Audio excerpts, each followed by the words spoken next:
इस वीडियो में देखेंगे दोस्तों माइनर पैन कार्ड को मेजर पैन कार्ड में कन्वर्ट करने का कंप्लीट प्रोसेस। और 1 अप्रैल से प्रोसेस बिल्कुल ही चेंज हो चुका है। अब सिर्फ आधार कार्ड से काम नहीं चलेगा, प्रूफ ऑफ बर्थ आपको एडिशनल डॉक्यूमेंट सबमिट करने होंगे आधार कार्ड के अलावा। तो इस वीडियो में देखेंगे नए प्रोसेस के माध्यम से कैसे हम माइनर पैन कार्ड को मेजर पैन कार्ड में कन्वर्ट करेंगे। और इस काम के लिए लगभग 110 रुपए का आपका खर्चा आने वाला है और कहीं जाने की जरूरत नहीं, कहीं डॉक्यूमेंट भेजने की जरूरत नहीं है। जैसे ही आप डिटेल सबमिट करके पेमेंट करोगे, आपको 1 से 2 दिन के अंदर आपके ईमेल के ऊपर पीडीएफ में इस प्रकार से पैन कार्ड आ जाएंगे। इसके अलावा 4 से 6 दिन के अंदर आपके घर के एड्रेस के ऊपर फिजिकल पैन कार्ड भी आ जाएगा। तो चलिए बेहतर जानकारी के लिए कंप्यूटर के स्क्रीन के ऊपर चलते हैं और एक PAN card minor to major convert करके लाइव दिखाता हूं। इसके लिए दोस्तों किसी भी ब्राउजर के गूगल में हमें टाइप करना है NSDL पैन अप्लाई, और ये जो पहला लिंक आ रहा है ऑनलाइन पैन एप्लीकेशन, इस लिंक के ऊपर आपको क्लिक करना है। अब दोस्तों उसके बाद आप आ जाओगे इनकम टैक्स नेटवर्क के ऑफिशियल पार्टनर के ऊपर। यहाँ से हम पैन कार्ड से संबंधित कोई भी काम कर सकते हैं, जैसे कि नया पैन कार्ड अप्लाई करना हुआ, माइनर टू मेजर हुआ, या पैन कार्ड में करेक्शन हुआ।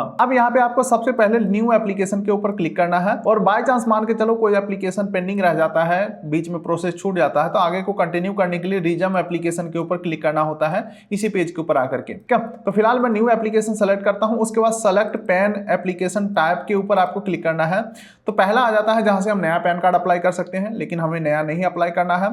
दूसरा ऑप्शन आ जाता है जहां पे फॉरेनर अप्लाई कर सकते हैं इंडियन पैन को, जो कि मुझे ये भी नहीं करना है, मुझे करना है माइनर टू मेजर कन्वर्ट। उसके लिए तीसरा ऑप्शन यानी कि पैन करेक्शन वाले ऑप्शन के ऊपर आपको क्लिक करना है, यानी कि चेंजेस और correction in existing pan data, इसके ऊपर आपको क्लिक करना है।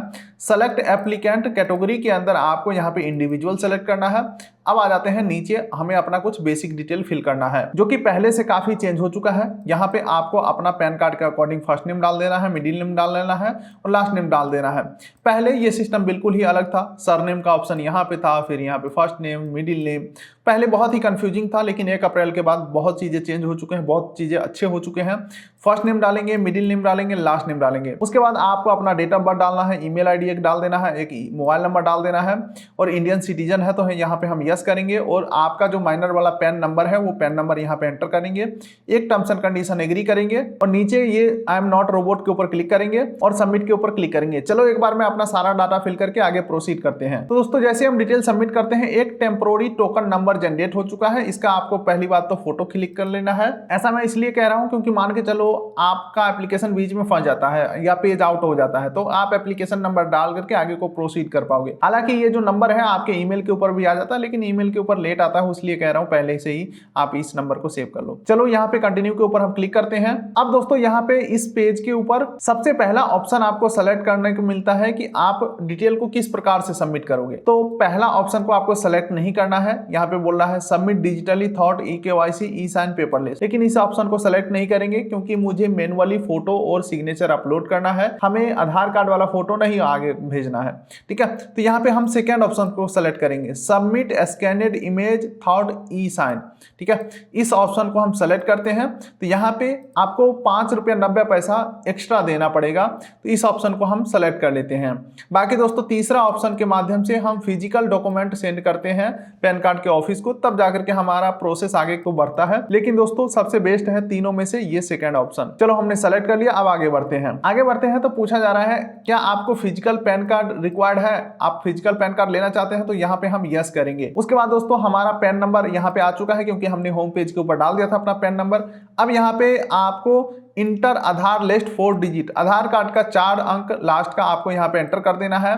उसके बाद नेम एज पर आधार आपको यहाँ पे एंटर कर देना है। और उसके बाद goods and service tax number यानी कि GST नंबर पूछा जा रहा है, तो यहाँ पे हम कुछ भी फिल नहीं करेंगे। आपका नेम यहाँ पे ऑटोमेटिक आ जाएगा क्योंकि होम पेज के ऊपर आपने डाला ही था। उसके बाद यहाँ पे आपको अपना जेंडर सेलेक्ट कर लेना है और फिर यहाँ पे आपको अपना पेरेंट्स का डिटेल डालना है, जिसमें फादर का फर्स्ट नेम डालेंगे, मिडिल नेम डालेंगे, लास्ट नेम डालेंगे। अगर आप मदर का भी नेम डालना चाहते हैं, डिटेल डालना चाहते हैं तो डाल सकते हैं, मदर का first name, middle name, last name. अगर आपके कोई सिंगल पेरेंट्स हैं तो यहाँ पे यस कर देंगे। फिलहाल मेरे डुअल पेरेंट्स हैं, मम्मी पापा दोनों, तो यहाँ पे हमने कुछ भी फिल नहीं किया है। बाकी दोस्तों अंत में पूछा जा रहा है कि आपको अपने पैन कार्ड के ऊपर माता का डिटेल प्रिंट करवाना है या पिता का, तो यहाँ पे हम फादर को सेलेक्ट करते हैं। तो चलो एक बार मैं सारा डिटेल फिल करके नेक्स्ट करता हूँ। चलिए दोस्तों अब हम अगले पेज के ऊपर आ चुके हैं। यहाँ पे कॉन्टैक्ट एंड अदर डिटेल हमें कंफर्म करना है, ये आप देख सकते हैं। तो यहाँ पे सबसे पहले हम रेसिडेंट सेलेक्ट करेंगे। उसके बाद हमें हमें अपना घर का पूरा एड्रेस फिल करना है, flat, building, road, street number, locality, city, district, state, pin code, zip code में कुछ भी नहीं डालेंगे। ठीक है, कुल मिलाकर के हमें अपना आधार कार्ड वाला यहाँ पे एड्रेस फिल कर देना है। कॉन्टैक्ट डिटेल के अंदर कंट्री कोड इंडिया सेलेक्ट करेंगे, अपना मोबाइल नंबर जो आपने डाला था अभी अप्लाई करते समय वो ऑटोमेटिक आ ही जाएगा। ठीक है, अंत में आपको अपना एक ईमेल आईडी डाल देना है। उसके बाद अंतिम में पासपोर्ट नंबर और tax payer identification number, tin number वगैरह पूछा जा रहा है, तो ये सब हमारे पास नहीं है, तो ये सब हम कुछ भी नहीं फिल करेंगे। बाकी दोस्तों डिटेल्स को आपको सेव करते रहना है ताकि आपका डाटा लॉस्ट ना हो। चलिए दोस्तों, डिटेल फिल करके जैसे ही हम आगे बढ़ते हैं तो यहाँ पे आ जाता है डॉक्यूमेंट अटैच करने का ऑप्शन, जहाँ पे प्रूफ ऑफ आइडेंटिटी में आप आधार डिटेल दे सकते हो, प्रूफ ऑफ एड्रेस में आधार डिटेल आप दे सकते हो, proof of date of birth में आप आधार डिटेल नहीं दे सकते हो। दोस्तों यही तो नया अपडेट है। जी हाँ दोस्तों, पहले सिर्फ आधार कार्ड से सारा काम हो जाता था पैन कार्ड से संबंधित, अब सिर्फ आधार कार्ड से काम नहीं चलेगा। Proof of date of birth आपको अलग से देने होंगे, जिसमें क्या क्या आप दे सकते हो, ड्राइविंग लाइसेंस दे सकते हो, 10वीं का सर्टिफिकेट दे सकते हो, पासपोर्ट दे सकते हो, बर्थ सर्टिफिकेट दे सकते हो, पेंशन पेमेंट ऑर्डर दे सकते हो, मैरिज सर्टिफिकेट दे सकते हो, एफिडेविट करवा करके दे सकते हो मजिस्ट्रेट से, या अपना निवास प्रमाण पत्र दे सकते हो। इसके अलावा 10वीं का मार्कशीट भी दे सकते हो, यानी कि 10वीं का मार्कशीट और 10वीं का सर्टिफिकेट दोनों में से कोई भी दे सकते हो। बस कंडीशन ये है कि उस डॉक्यूमेंट के ऊपर आपका डेट ऑफ बर्थ मेंशन होना चाहिए। इसके अलावा आप अपना वोटर आईडी कार्ड दे सकते हो, इलेक्टोरल फोटो आइडेंटिटी कार्ड। इसके अलावा कोई सेंट्रल गवर्नमेंट से आपको अगर कोई आई कार्ड वगैरह मिला है वो भी दे सकते हो। इसके अलावा सेंट्रल गवर्नमेंट का अगर हेल्थ स्कीम का कोई कार्ड है वो दे सकते हो, एक्स सर्विसमैन से संबंधित कोई आईडी कार्ड है वो दे सकते हो। तो चलो मैं यहाँ पे सबसे कॉमन डॉक्यूमेंट हमें लग रहा है 10वीं का मार्कशीट, तो इसे मैं सेलेक्ट कर लेता हूँ। उसके बाद प्रूफ ऑफ पैन के अंदर आपके पास माइनर वाला पैन कार्ड है ही है, तो कॉपी ऑफ पैन कार्ड को सेलेक्ट कर लेंगे, या अगर नो डॉक्यूमेंट भी करोगे तो भी कोई दिक्कत वाली बात नहीं है। चलो copy of pan card select कर लिया हमने। अब दोस्तों नीचे स्क्रॉल करते हैं तो डिक्लेरेशन के अंदर आपको अपना यहाँ पे नाम लिख देना है। ठीक है, उसके बाद सेलेक्ट वाले ऑप्शन में सेल्फ सेलेक्ट करोगे तो ऑटोमेटिक आपका नाम यहाँ पे आ जाएगा। चलिए अब यहाँ पे पूछा जा रहा है आप कितने डॉक्यूमेंट अटैच करने वाले हो। तो पहला हम आधार कार्ड अटैच करेंगे, ठीक है, एक तो ये हो गया। दूसरा हम अटैच करेंगे पैन कार्ड, 2 डॉक्यूमेंट हो गया। और तीसरा अटैच करेंगे हम 10वीं का मार्कशीट, यानी कि टोटल नंबर ऑफ 3 डॉक्यूमेंट को हम अपलोड करने वाले हैं। तो यहाँ पे हम 3 एंटर कर देते हैं। अब यहाँ पे दोस्तों पैलेस के अंदर आपका जो भी जिला का नाम है वो यहाँ पे डाल देना है। ठीक है, अब नीचे आ जाते हैं। नीचे आते हैं तो यहाँ पे फोटो एंड सिग्नेचर अपलोड करने का ऑप्शन आ रहा है। तो फोटो का साइज का जो कुछ कंडीशन है वो यहाँ पे लिखे हुए हैं। अगर आप एक्सपर्ट हैं तो फोटोशॉप से बना लेंगे, अगर एक्सपर्ट नहीं है तो भी कोई दिक्कत वाली बात नहीं है। डायरेक्टली गूगल पे टाइप करना है NSDL पेन फोटो रिसाइजर, और कोई भी वेबसाइट को ओपन करके और यहाँ पे अपना फोटो और सिग्नेचर अपलोड करके परफेक्ट साइज में डाउनलोड कर सकते हो। ठीक है, तो फोटो और सिग्नेचर यहाँ पे अपलोड कर देना है। उसके बाद एड डॉक्यूमेंट के अंदर आपका जो डॉक्यूमेंट है, जो 3 डॉक्यूमेंट अभी हमने आपको बताया वो 300 KB के अंदर होना चाहिए और PDF के रूप में होना चाहिए। तो इसे भी रिसाइज वगैरह करके यहाँ पे आपको रेडी रखना है। और तब तक अगर पेज आउट हो जाता है तो यहाँ पे आपको सेव ड्राफ्ट के ऊपर क्लिक कर देना है, ताकि इस पेज तक का जो डाटा है आपका सेव हो जाए। दोबारा से आप आओ तो इस पेज के ऊपर ही आप मिलोगे।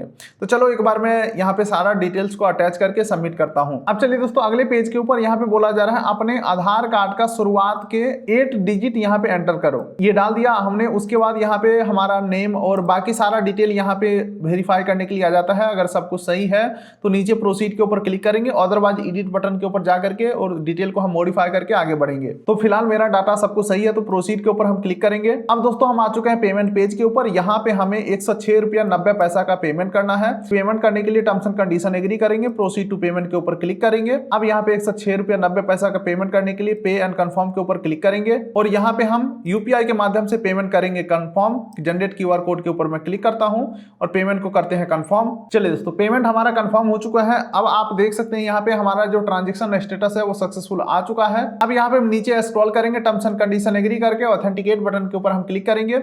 उसके बाद ई साइन करने के लिए हमें आधार नंबर डाल के सेंड OTP के ऊपर क्लिक करना है, ताकि डॉक्यूमेंट को हम ई साइन कर सके। और जैसे ही हम आधार OTP सबमिट करते हैं हमारा डॉक्यूमेंट ई साइन होकर के और सक्सेसफुली सबमिट हो जाता है। और इस प्रकार से हमें एप्लीकेशन नंबर भी जनरेट हो जाता है, और इसी एप्लीकेशन नंबर के थ्रू आगे को हम ट्रैक कर पाएंगे हमारा कार्ड अप्रूव हुआ या रिजेक्ट हुआ। हालांकि रिजेक्ट तो नहीं होता है, सारा कुछ आज के डेट में आधार के बेसिस पे सारा डाटा आधार कार्ड वाला है तो अप्रूव हो ही जाते हैं। बाकी दोस्तों जैसे ही आपका पैन कार्ड बन जाता है आपके ईमेल के ऊपर PDF के रूप में नया वाला पैन कार्ड आ जाते हैं 1 से 2 दिन के अंदर। बाकी 4 से 6 दिन के अंदर फिजिकल पैन कार्ड आपके घर के एड्रेस के ऊपर आ जाता है, जिसमें आपका फोटो और सिग्नेचर भी लगा रहेगा और आपका पैन कार्ड जो है माइनर टू मेजर कन्वर्ट हो जाएंगे। दोस्तों एंड में यही कहूंगा, जो पैन कार्ड का माइनर टू मेजर कन्वर्ट करने का जो प्रोसेस है ना, वो बिल्कुल ही 100% पैन कार्ड करेक्शन करने के प्रोसेस के बराबर है। कहने को ये माइनर टू मेजर है, लेकिन एक्चुअल में एक प्रकार से हम पैन कार्ड को मॉडिफाई करते हैं, जहां पे हम फोटो ऐड करते हैं, सिग्नेचर ऐड करते हैं, और हमारा उम्र 18 साल से ज्यादा रहता है, जिस वजह से हमारे नए पैन कार्ड के ऊपर फोटो सिग्नेचर ऐड हो जाते हैं। यही है कुछ फंडा दोस्तों। उम्मीद करता हूं वीडियो आपको अच्छा लगा तो वीडियो कर लाइक, चैनल कर सब्सक्राइब, ताकि मिलेंगे ऐसे ही किसी अगले वीडियो में। तब तक के लिए नमस्कार।